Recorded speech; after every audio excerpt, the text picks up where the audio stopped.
How we doing, everybody? And welcome to Wisconsin Sports on the Go with Trage. I'm your host, Trage. It is Monday in the great state of Wisconsin, and I've never been so down. I have never been so down on a Monday. Mondays are bad. Mondays are a terrible day. Terrible day. You don't want to go back to work. I get it every day. I want to go back to work right now. I've been at home for about a week now, recovering from my appendix surgery. So I want to go to work. That's just me. But it has been this last weekend. We watched the Packers, and I would love to say that we watched them play a decent ball game against the well, I should say that. I should not say that they didn't play a decent ball game. The offense played a decent ball game. I don't know if the defense was there. Um I don't know why, as I'm recording this, Joe Barry still has a job, but he does as of right now. I don't know why. It's a mess in Green Bay right now, and we're going to get into that today, that whole fiasco. We also got some Brewer news. I've been seeing a lot of rumblings coming out of Milwaukee there, so we're going to talk about the Brewers a little bit. We're going to get into the Bucks here today. We're going to be talking about that, and then also looking at college basketball as a whole, NCAA men's basketball over the weekend here. Some big games in college basketball, so we're going to jump into each one of them. So with that, right away, I want to jump into the Brewers. And the Brewers they've been making rumors happen. And that's because nobody knows what direction this Brewers team is heading. Looking at this last offseason, Craig Counsell is left Milwaukee, heading for Chicago. You lost David Stearns way before that. And now Matt Arnold and company have said, we're kind of rebuilding. We're not rebuilding. It seemed like it was a rebuild. We were letting everybody walk. We weren't signing guys back for small contracts. I didn't really think Mark Canha's contract was too big, and yet we let him walk away. And now there is some rumblings about Christian Yelich and about possibly moving Christian Yelich out of this team, out of this loaded outfield. And if you really think about it, keeping Christian Yelich on this team. Now, Yelich is your mainstay guy. He's been here since 2018. He's rode it out through the good, the bad, the ugly that the Brewers have been through in the past couple years, getting to the playoffs, losing in the first round, getting to the NLCS, losing in Game 7. He's been there for it all. And you need to have some experience on your roster. But at the same time, when does experience and that kind of chemistry outweigh production on the field? When do you draw the line there and say, okay, yes, he's got experience. Yes, he's been there, done that. Yes, he's a clubhouse guy. Yes, the fans love him. I don't love him that much, but there's a lot of people that love him. So when does that outweigh what the real decision has to be? And you look at this outfield room for the Brewers now with Yelich in there, of course. And then you're going to have Tyrone Taylor and Joey Weimer's in the room yet. You have Sal Frelick in the room, Garrett Mitchell, and now you just added Jackson Churro in there. You also have guys like Blake Perkins still sitting in that room. You look at them and you say, okay, if I put my best outfield out there, when I put my best defense on the field, Christian Yelich isn't a part of that. And, his glove isn't as bad. Sometimes I want to reach in my TV and punch him because, the decisions that he makes. But his glove is not that bad. Now what's bad is his arm strength. He's got a terrible arm. So if you put your best defense, your best defenders out there in the outfield, you're going to have the likes of probably Joey Weimer, Sal Frelick, and Garrett Mitchell. That's your outfield. Now, we haven't seen what Jackson Churro has, but I would imagine Jackson Churro would fit in that fold because he is, as we've seen, a pretty fast prospect. He's quick, and the only reason why he moved from his shortstop position to center field was because his speed was being wasted at the shortstop position. So they say. I mean, I would rather left him at shortstop because we need a shortstop to come up to the Brewers here. Shortstop, second baseman. He would have been a pretty good. Having another infielder would not have hurt. But he's an outfielder now, so I imagine he would fit in that fold. So Christian Yelich doesn't make that fold for me. And then you look at the flip side of that and you say, okay, who's my best offense? when Christian Yelich is right, and I mean right as rain, not this. Last year, I don't think he ever was back. I mean, everybody was so excited. Even I was excited. I was excited for a little bit. I was like, I said I was listening. There was lots of times last year where I'd be sitting there and I'd be listening on the radio or I'd be watching on the TV, whatever it was, and I'd be doing stuff at the same time, whatever it was, whether I was getting ready for this or I was looking at my baseball cards, whatever it was, looking at bobbleheads, whatever it was that I was doing, keeping myself busy. And then all of a sudden Christian Yelich would come up to the plate and you would stop. You had that moments through like 2018, 2019, those seasons where when Christian Yelich came to the plate, you stopped what you were doing, you listened. Like it didn't matter. Could have been building a house. And when Christian Yelich came to the plate, you were going to stop what you were doing, stop hammering, stop sawing, whatever it was, and you were going to listen and hear what was going to happen next because you wanted to see what Christian Yelich was going to do at the plate. I caught myself doing that this last year. And I shouldn't have, because in all reality, when you look at it at the end of the day, he was never back. He never got back to his true form. He's never been back to his true form since 2019, since his kneecap injury there. And, is he ever going to get back to that? The Brewers are paying a guy money that they don't. I mean, the Brewers, as we all know, don't have money to spend. They tell us every day, no money to spend. We're a small market baseball team. Well, we're smaller than a small market baseball team. We're the smallest market there is possible looking at the moves we make. But with Christian Yelich, if he can't get back to what he's supposed to be or what we paid him to be early on, that's money that could be spent in Joey Wiemer got better. Joey Wiemer's direction, or Sal Frelick's direction, or Garrett Mitchell's direction. One of them guys to Bryce Terang. You never know what Bryce Terang's going to do at shortstop. He could be, right now I see him as the shortstop of the future. Whether he can hit, if he can hit, barring he can hit, he's the shortstop of the future for the Brewers.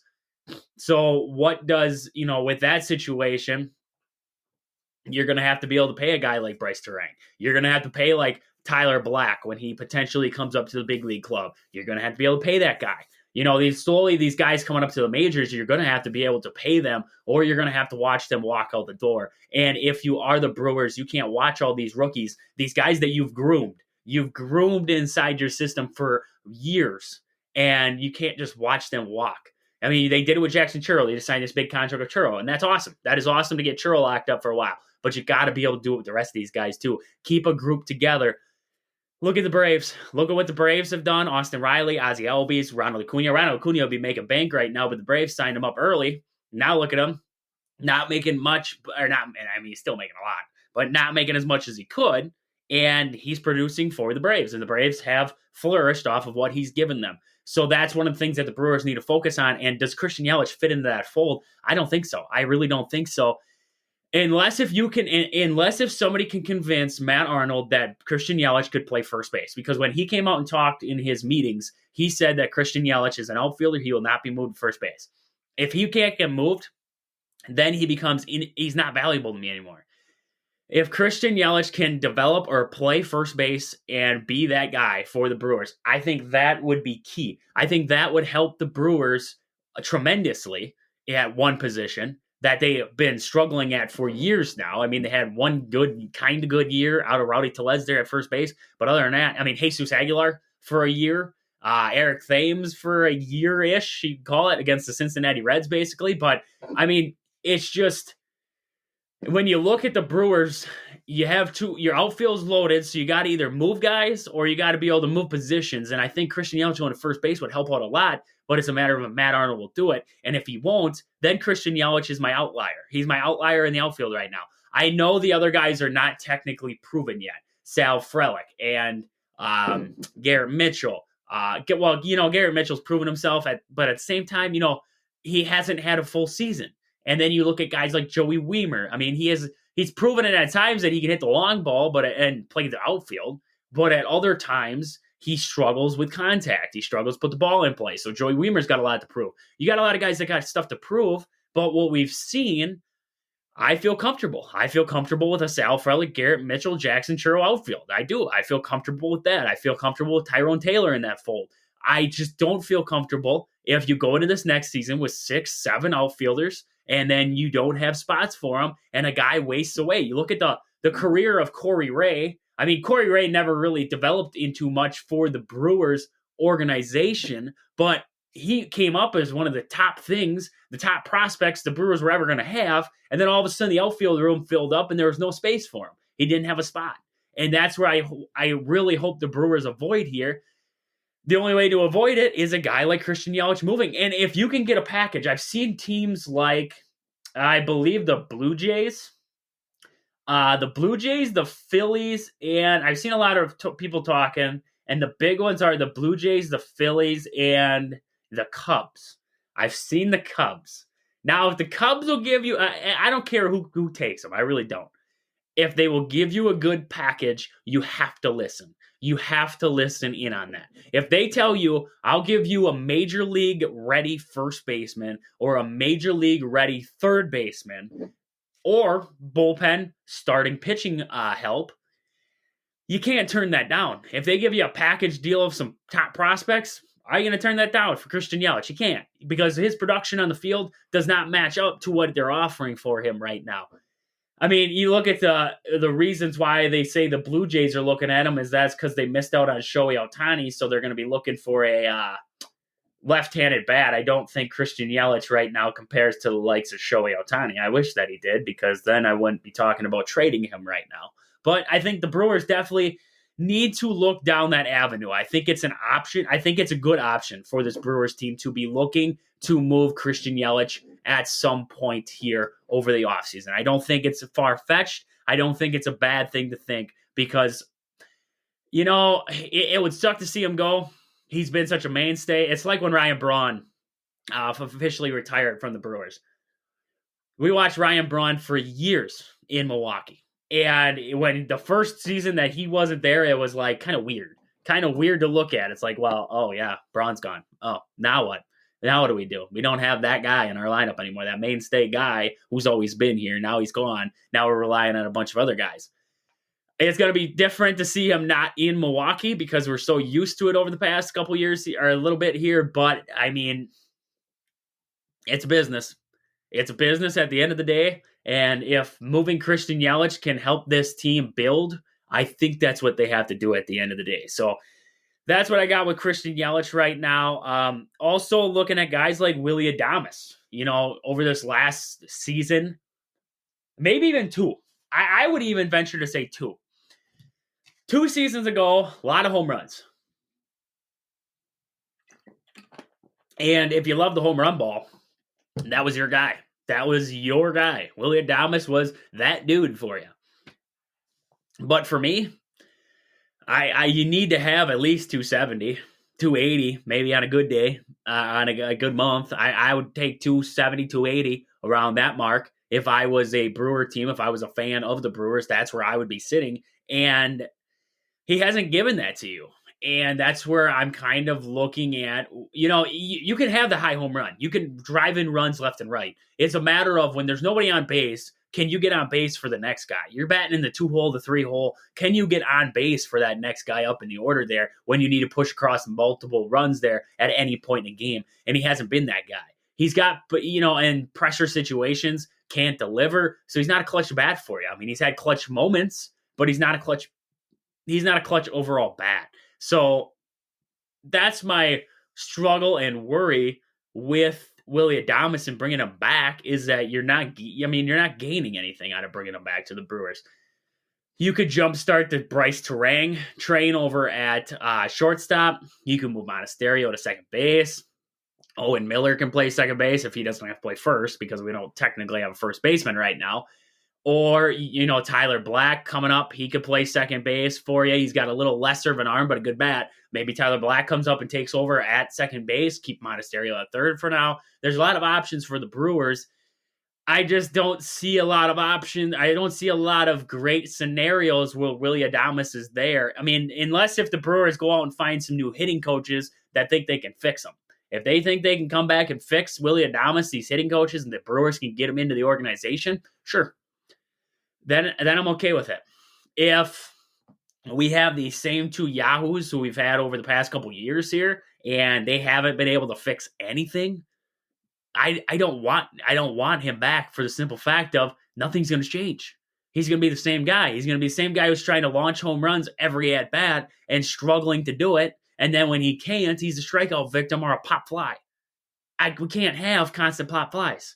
I mean, second and third with 2 outs, you need your number 2, 3 hitter, and Willie Adames, whatever he is that day, is 4 hitter at times. You need him to be able to poke that ball into right field and bring in 2 runs. The simple game of baseball, not the new version of baseball where, we're trying to hit the long ball. The long ball is cool. I mean, the chicks dig the long ball. That's what they say. But, I mean, it's, at the end of the day, small ball can win games. And, everybody out there has yelled about Craig Counsell not playing small ball at times. And I have too. I think he should play a little bit of small ball, but we're not looking at the grand scheme of things. They don't even play small ball to the simple fact of we can poke the ball in right field. When they used to say when Ryan Braun was right, he was going to right field. And when he was right, he was just slapping the ball over there, just poking it out there. And it would just drop over top of the second baseman's head right into right field. And that's just how it was. And that was what you wanted to see out of him. We don't see that anymore. When Willie Adames is right, he's going to right field. Just think when Keston Hero was right for the Brewers. Where was he going? Right field. That's where these guys win when they were right. Now they're become pull hitters. And these crappy hitting coaches that the Brewers, for some reason, still keep on the staff. I don't understand it. It's like Matt LaFleur keeping Joel Berry around. They keep these guys around, and yet nothing. We don't do anything with these hitters. Look at Joey Wiemer last year. He couldn't figure it out. They can't fix guys. Christian Yelich, they haven't been able to figure out his swing completely because his power's gone away. He went from having home run power to not even warning track power at times. So you look at these guys and you say, okay, what have you done for this Brewers lineup since showing up in Milwaukee besides stand in the dugout and play Angry Birds on your laptops or your iPads? What have you done? I haven't seen it. And that's where I think bringing Willie Adames back would not benefit the Brewers because they will not change him. They will not fix him as we've seen over the years. So that's one of the things I'm looking at right now with the Brewers. Before I get into the next topic with the Brewers, I just want to get into Century 21, hometown Century 21 Gold Key Realty. Call Peggy, Sue, or Anna to find your dream home, or if you're looking to sell. If you're looking to sell, they will find a buyer for you, or well, at least attempt to find a buyer for you. They are a great team over there at Hometown Century 21 Gold Key Realty. Find them on Facebook at Home Team Century 21 Gold Key Realty, or stop in and see them in Marshfield. They will help you find your dream home or sell your home to find your next home. But with that, I just want to keep going with the Brewers here. What's the deal with Burns? What are the Brewers going to attempt to do here with Burns? I think, for the way it sounds, we're keeping him. Now, is that for till midseason? Is that until maybe the end? I don't know. Are we bringing him on for one last ride and praying? Because, the way that I look at it, if you're bringing Willie Adames back, you're bringing Corbin Burns back, you got to make a lot more moves. And when I say you got to make a lot more moves, those guys, you're not going to get anything out of them for prospects, anything like that. They're gone. So when I think about that, I think, okay, now we need to bring in high leverage guys and try and take one last ride, one last hurrah. And then if it fails, Willie walks, Burns walks, and we just start from new. We give it one last shot for a World Series and we start from new. That's what I think you have to do if you are the Brewers in this situation with Corbin Burns. If you're going to let it ride, you got to bring in pieces, not prospects, not iffy pieces. Not I hope this guy turns back to his form. We need to bring in solid guys who are going to benefit the big league ball club right now, who are going to be big hitters in the lineup for the Brewers right now. Not potential, not Luke Voigt. Now we're praying Luke Voigt gets back to what he was. Not Darren Ruff, not guys like that. I'm talking like JD Martinez. I'm talking guys maybe like Eddie Rosario. I'm talking making a trade with the Twins and getting Polanco. Stuff like that where the Brewers can make a huge splash and add a big bat into the lineup. That's what I'm talking about right now with big moves by the Brewers. I'm not talking about stupid deals. We've had enough stupid deals as Brewers. We have. I mean, look at these moves that Matt Arnold and Mark Ananasio have been drawing up for us. Just stupid after stupid. We're gonna bring in this guy, and you look at him, and you're Jesse Winker. Traded for Jesse Winker in that deal for Colton Wong. And it was a prayer that when he got to Milwaukee, he was going to fix himself. Luke Voigt, we were going to pray that he was going to fix himself when he came to Milwaukee. They made good deals. They have made good deals. I'll give them that. Mark Canha, good deal. Carlos Santana, the bat never really got crazy, but it was solid. So I'll give him a good deal. But they've made some terrible moves. A lot of terrible offseason moves. I'll give them that. Terrible offseason moves the Brewers have made. And I just want to see them one offseason just say, you know what? We're going to go for it. We're going to go all in. We're going to make some things happen, and this is how it's going to be. That's what I really hope out of the Brewers this next offseason here, is that if they're going to keep Corbin Burnes, we make some moves to keep him. We make some moves to make it one last ride for the Brewers here. Don't waste that last year with Corbin Burnes. You have him for one more. Don't waste it. Let it ride. Make it happen. I think that's going to be a huge thing for the Brewers.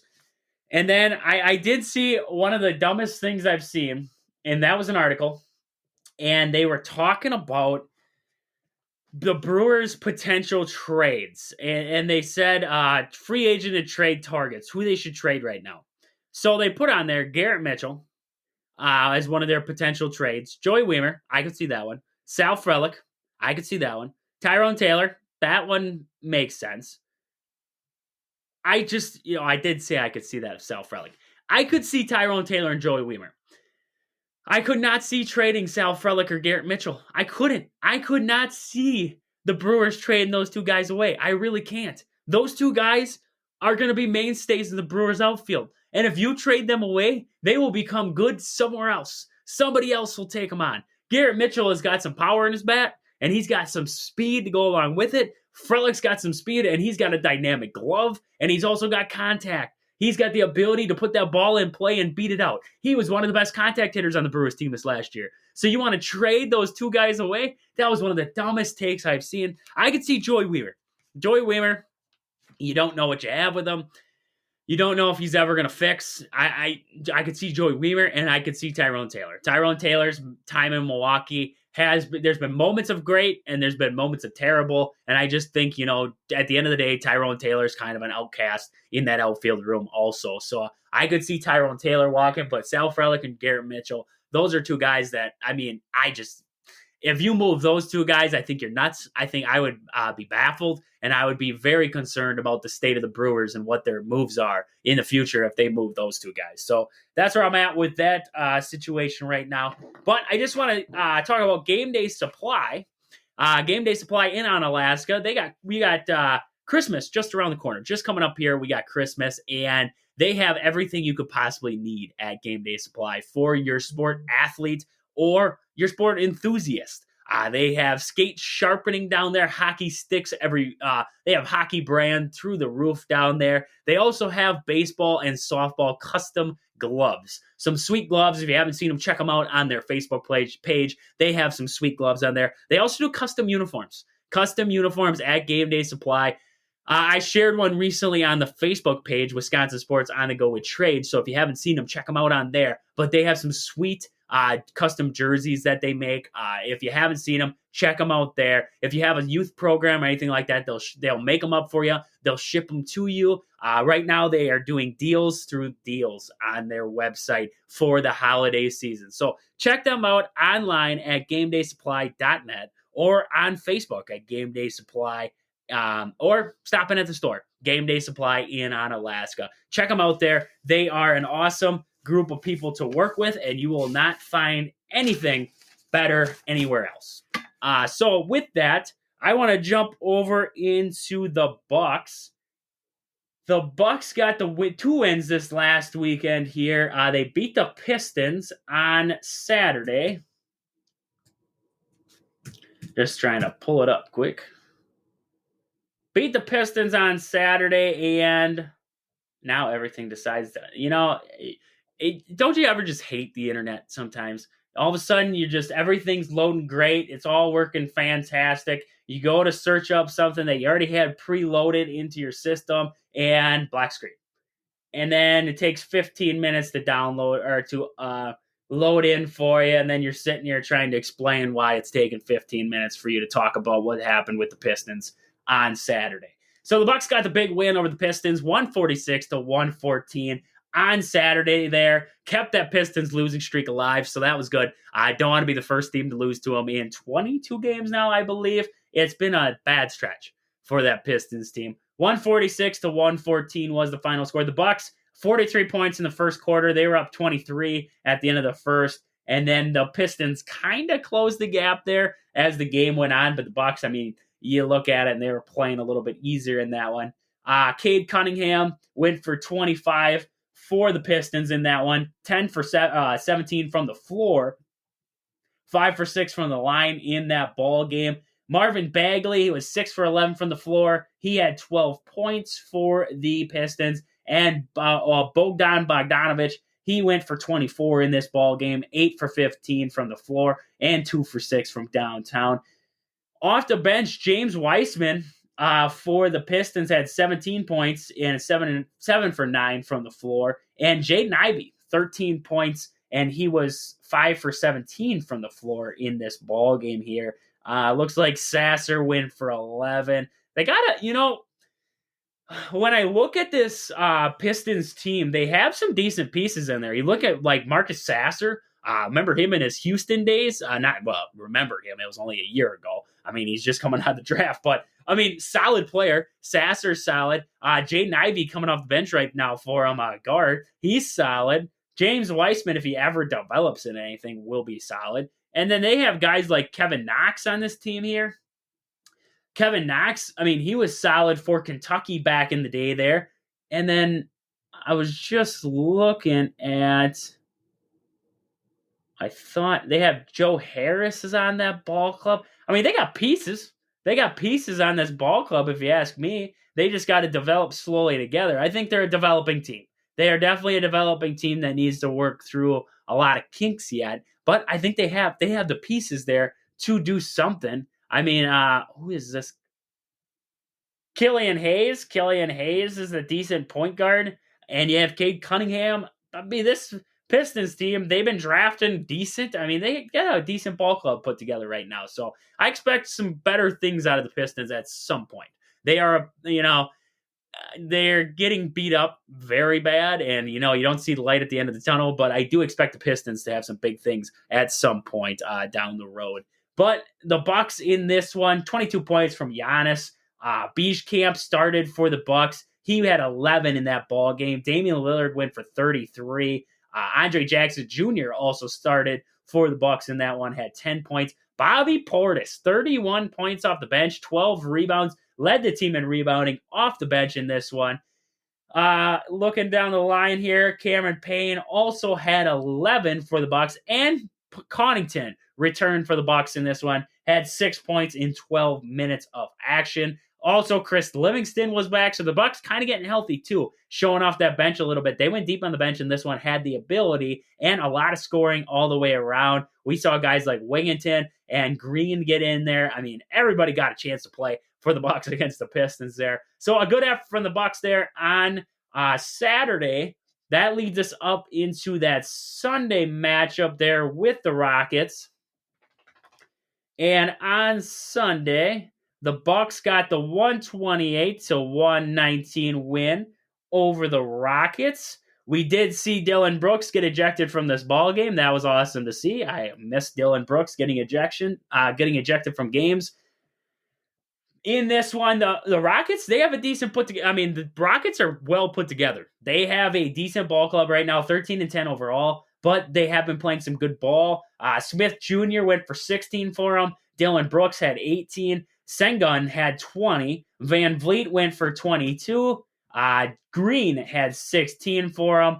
The other Green had 16. And Essen went for 11 for the Rockets. Looking at the Bucks in this ball game. Speaking of the internet, there it goes, Abby. Speaking of the Bucks in this one here, Giannis goes for 26. Middleton back for this one had 20. Brook Lopez went for 18. Damian Lillard had 39. And Andre Jackson Jr. with his second start there in as many days had 9 points for the Bucks in this one. No Beasley in this ball game here once again. Looking down the line, Bobby Portis went for 11, and then the only other bench scoring came from Pat Connaughton in this one. Other than that, Beachcamp, 13 minutes, no points in this one. Cameron Payne, 11 minutes, over 4 shooting from the floor, no points in this one. Surprising to see Beachcamp. He had 13 minutes, but did not attempt a shot in this ball game. 1 rebound, though, for Beachcamp. That got him in the stat book, at least, for this one. But other than that, I mean, the Bucks played a well put together ball game here. Shot 32 free throws, got to the line a lot in this one. 13 for 36 from downtown. Not a high percentage from downtown, but an average game for the Bucks. The Rockets outshot them. I mean, if you really look at it at the end of the day, the only thing that won it for the Bucks was the free throw line. Other than that, I mean, the Bucks shot 50% from the field compared to the 52% from the Rockets. And you look at the three-point line, the Rockets actually made 40% of their threes in this one compared to the Bucks 36%. So the Rockets definitely had a better, statistically shooting night than the Bucks. But the Bucks, the free throw line is what saved them in this one. They had 7 more free throws, and that was basically the difference. 128 to 119. That was basically the difference in this one for the Bucks there. But end of the day, a win's a win. The Bucks don't play next until, I believe it's Tuesday. Tomorrow, they will have the San Antonio Spurs come into the Pfizer. So we'll get into that a little bit tomorrow there and talk about the Bucks and the Spurs pregame there. But with that, I want to look at the NCAA men's outlook from this last weekend here. You know, I should have a sponsorship from some internet company that's, tries to make my internet just a little bit faster. That's what I'm getting out of this. It's because holy cats, you try to switch one thing over and the whole thing, it's like a year and a half for it to tell you, all right, here we go.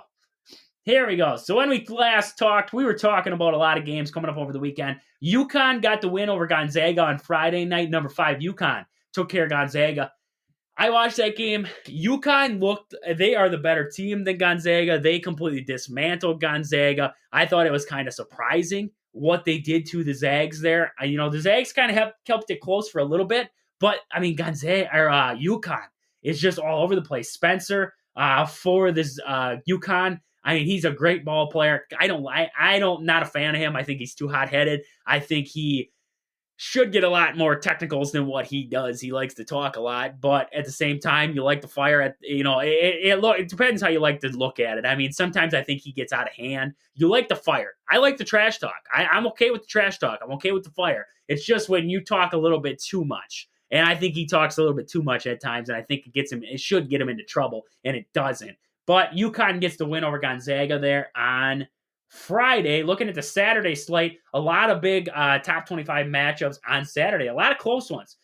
The first one, number 3 Purdue taking on number 1 Arizona. 92-84 was the final score there. Purdue got the win over Arizona. Holy catsola. That was a big game. Top 5 matchup there between those two. Top 3 matchup. We should see a little shake up there in the top 25. For Arizona in that one, Johnson went for 24. Caleb Love went for 29. Looking at Purdue, Braden Smith, he went for 26. Lawyer went for 27. And it looks like Zach Edey had 22 in this ball game. That was your big difference in that one. When I think about the Badgers versus Arizona versus Purdue versus Arizona, you can't stop Arizona. That's what we just figured out with Purdue in this one. Purdue doesn't really play as loudmouth defense as what the Badgers try to play, but they're still a decent defensive team. It's just the simple fact of Purdue got hot in this one, and they were able to outshoot them. You look at the difference in the ball game, 49, almost 50 points in the first half there for Purdue. That's your big kicker. If you are Wildcat fan, if you're a Purdue fan, I mean, that's how they won this game, was they simply outshot Arizona. This was a shootout that Purdue was able to win. Now, you put it on a different environment, you play down in Arizona or something like that, and they're able to play a little better defense. Defense was not the key in this one. And I think that was the big thing, is that the difference between Wisconsin playing against Arizona versus Wisconsin playing against Purdue, I think Wisconsin matches up a lot better with Purdue. I don't care if Zach Edey's out there. You can't slow down Zach Edey. But I think Wisconsin matches up a lot better with Purdue defensively than they do against Arizona. So I think that was the big difference in that one. Looking down the line here, Kansas. Number 2, Kansas just escaped Assembly Hall with a 75-71 win. They were actually down by 8 at the half. So an impressive game there out of Indiana to hold that one close. Indiana's a sneaky team. Got to be careful for them. Number 4, Houston just escapes Texas A&M 70-66. Michigan State trounces number 6 Baylor. Everybody who said, and I know there's a lot of people out there, everybody who said that Michigan State wasn't a solid team and that Wisconsin's win over them wasn't great really needs to think about themselves. Because Michigan State's, you got to remember, always coached by Tom Izzo, and he always figures it out. And this team is going to figure it out. They played with Arizona early on this year. They were going to figure it out. And against Baylor, they were up 45-17 at the half. 45-17 at the half. That's ridiculous. That is a ridiculous ball game right there. 88-64 was the final. Michigan State put the thromping on them. That was impressive to see. Number 8, Creighton gets the big win over Alabama, 85-82. Kentucky beat North Carolina, 87-83. Oklahoma, 81-47 over Green Bay. Tennessee got the win over NC State. Number 13, Clemson suffers their first loss of the season, 79-77 at the hands of Memphis. And that was about it for the top dogs in this. Northwestern bounced back with a win over DePaul. That was about it for the big games on Saturday there, or the close top 25 matchups. On Sunday, nothing much to report. Illinois and Colorado State got the win. I wonder what Monday night games we have. Not a whole lot. Not a whole lot of Monday night games going on in the in college basketball. So we got nothing much to talk about on that front. I just wanted to cover and get into it a little bit because of the big games that happened this last weekend. But with that, I want to talk about Pittsville Farm and Home Center. At the store, they serve you anything from hydraulic hoses to red roses. Stop in and see the awesome crew at Pittsville Farm and Home down there in Pittsville, Wisconsin. Great group of people, great group of people to work with. If you have some holiday shopping to do, you know anybody who loves Milwaukee tools or anything like that, they have them down there at Pittsville Farm and Home. Also, ice scrapers. You never know when you need a good ice scraper. They have ice scrapers galore down there at Pittsville Farm and Home. So check them out at their store or on Facebook, Pittsville Farm and Home Center on Facebook. But with that, we got to jump over into the hot topic, and that is the Green Bay Packers. And the Green Bay Packers coming off let's just say, I don't know how to say it. A terrible. Let's go with that. Terrible. That was an awesome word. There's our word of the day. Terrible loss to the Tampa Bay Buccaneers.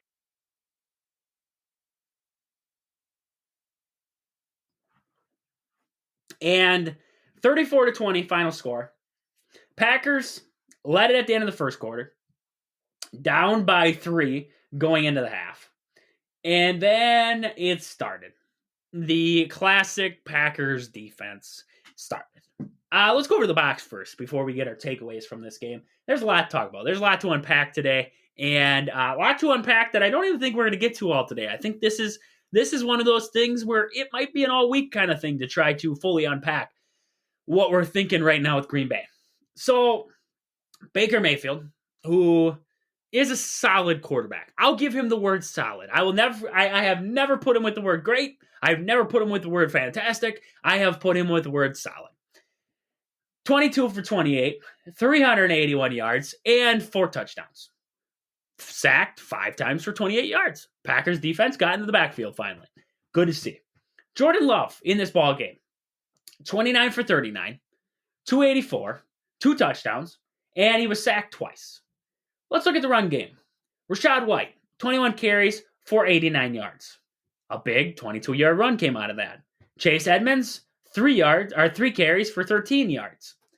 Okay, not a fantastic day, but still almost another 100-yard rushers against Green Bay. For Green Bay, Aaron Jones, 13 carries, 53 yards.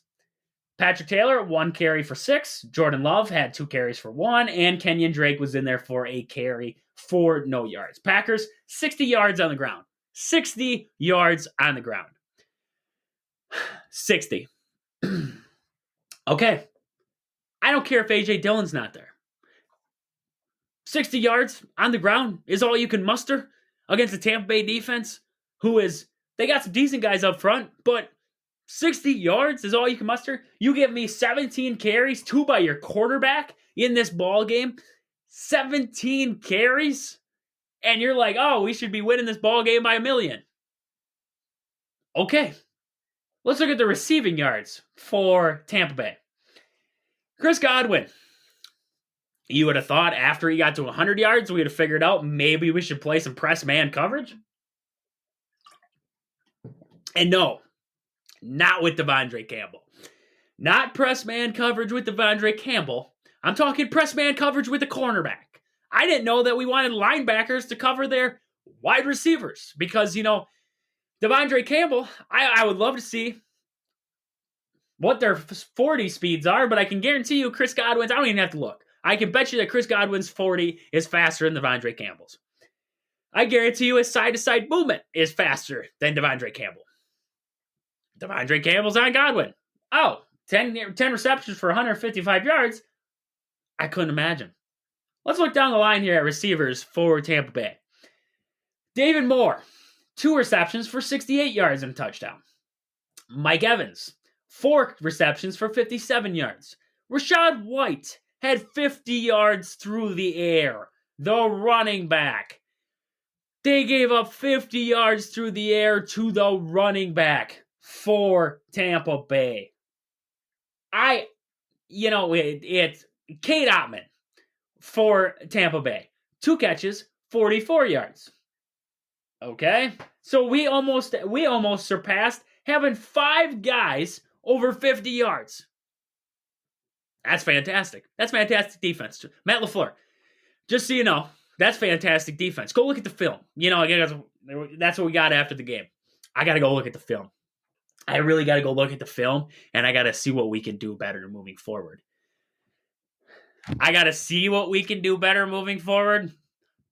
Maybe, possibly, just think about it. Maybe the zone coverage that you were running where there wasn't a guy, and I'm probably wrong. There's probably a play where there was a guy, but I did not see a play where there was a guy within 5 yards of a receiver. I watched that touchdown to Mike Evans. He could have went to the other side of the end zone and had another wide open receiver down there, but he decided to throw to Mike Evans on that one. Maybe Mike Evans had a bonus coming.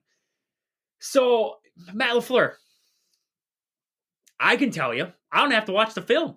I can tell you right here, right now, your defense stinks. They are a bunch of stinkers. And the zone coverage that we've been running, we ran it last year too. Guess what? The guys that stepped up and said, hey, we should stop running this zone coverage, Jair Alexander. And guess where he is now? Not playing. We can't figure out why. We can't figure out why Jair's not playing. Why is he not playing? Why if he's been limited practice for over 6 weeks here, is he not playing? Is his shoulder really hurt? Or is there an underlying factor? Does he not want to come back for Joel Berry? I wonder why. I don't know. I couldn't figure it out. Why would Jair Alexander want to get cooked out there on defense, get completely burnt because he's in his zone coverage when he could be manning up on Mike Evans, when he could be manning up on Chris Godwin? But instead, we play zone coverage where we don't have a guy within 5 yards of a receiver, and these guys are wide open coming across the field.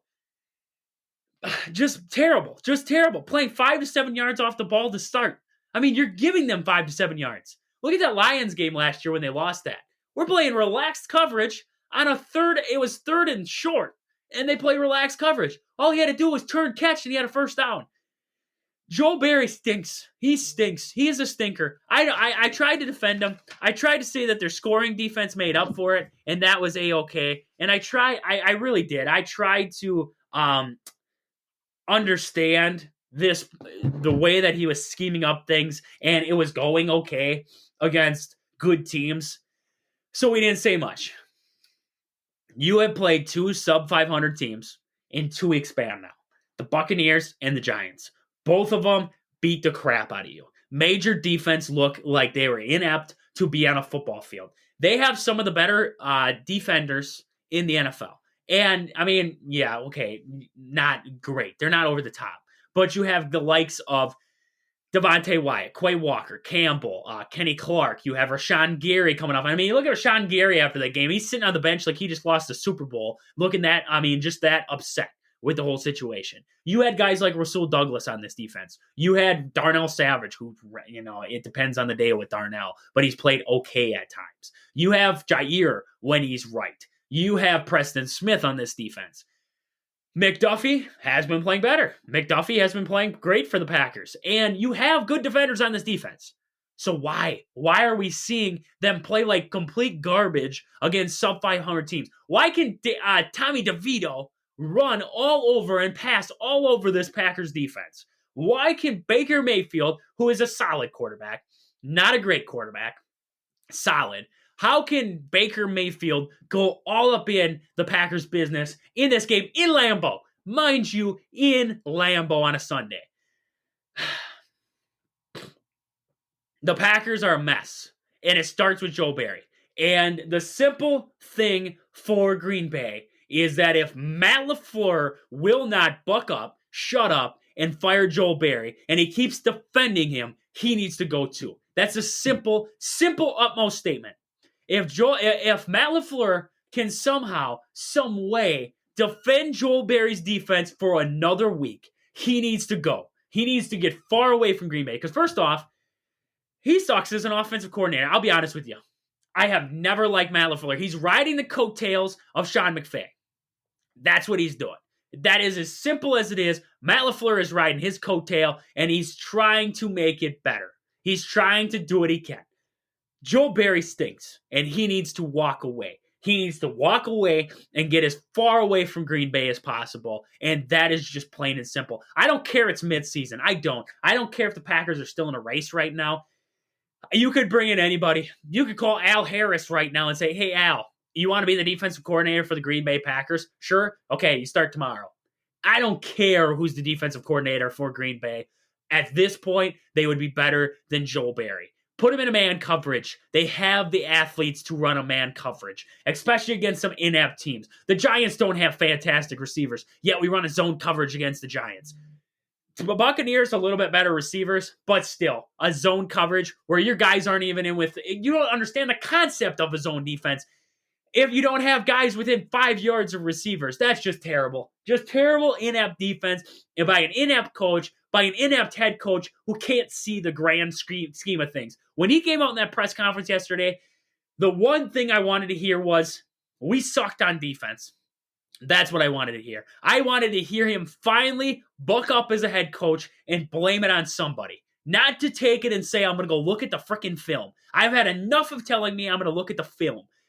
Week after week, we say, we're going to look at the film. We're going to look back at the film and we got stuff to fix. Fantastic. I thought you fixed it. You had 3 weeks. You beat the Chargers, the Lions, and the Chiefs. You beat 3.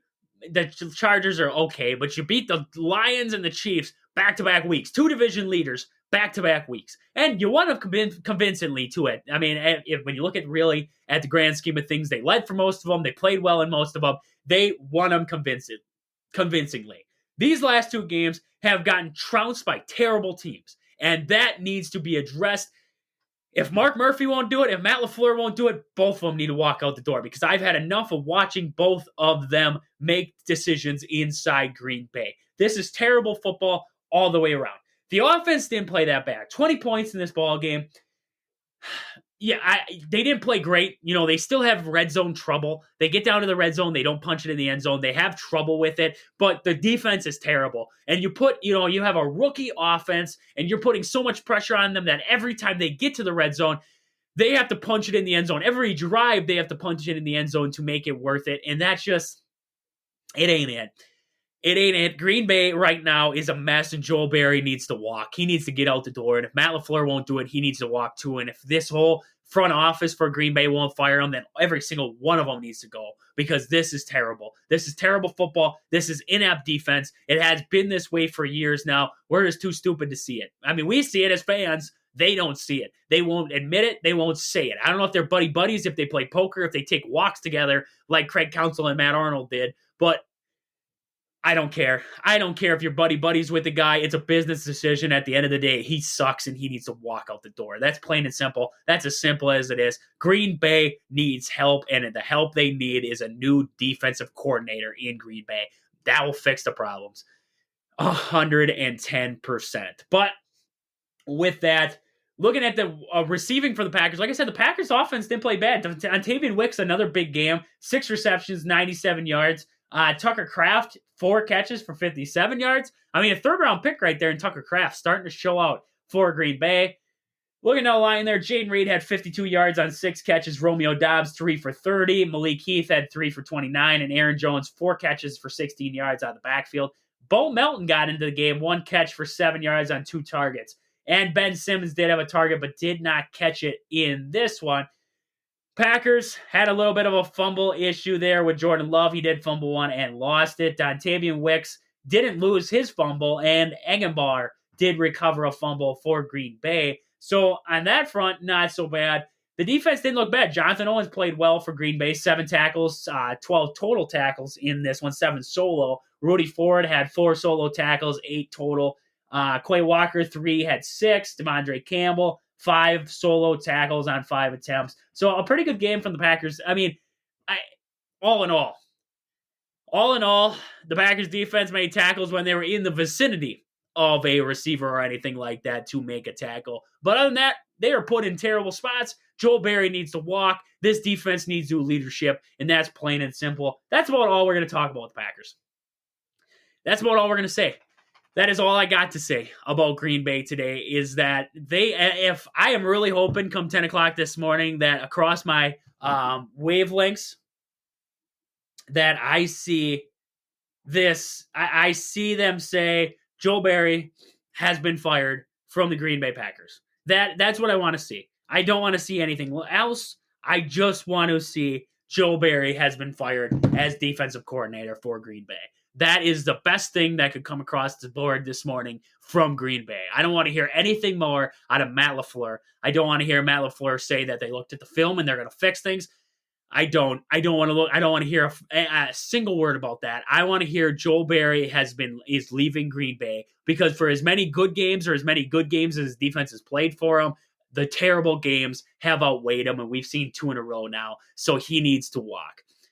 But with that is about all I got for today. We're going to talk a lot more about that. We got to get a lot more into Green Bay and this Packers team and what we expect moving forward. Hopefully, we see some news coming out of Green Bay. That's just my honest opinion. You can think different, but at the end of the day, really look at the grand scheme of things. And if you can tell me Joel Berry's defense has looked at great in Green Bay, you're just kidding yourself. You're riding. I mean, just it is ridiculous what we're seeing right now out of this Green Bay Packers defense and out of this Green Bay Packers team. But with that, this has been Wisconsin Sports on the Go with Trage. Thank you guys for listening. We'll catch you guys back here tomorrow. But until then, deuces.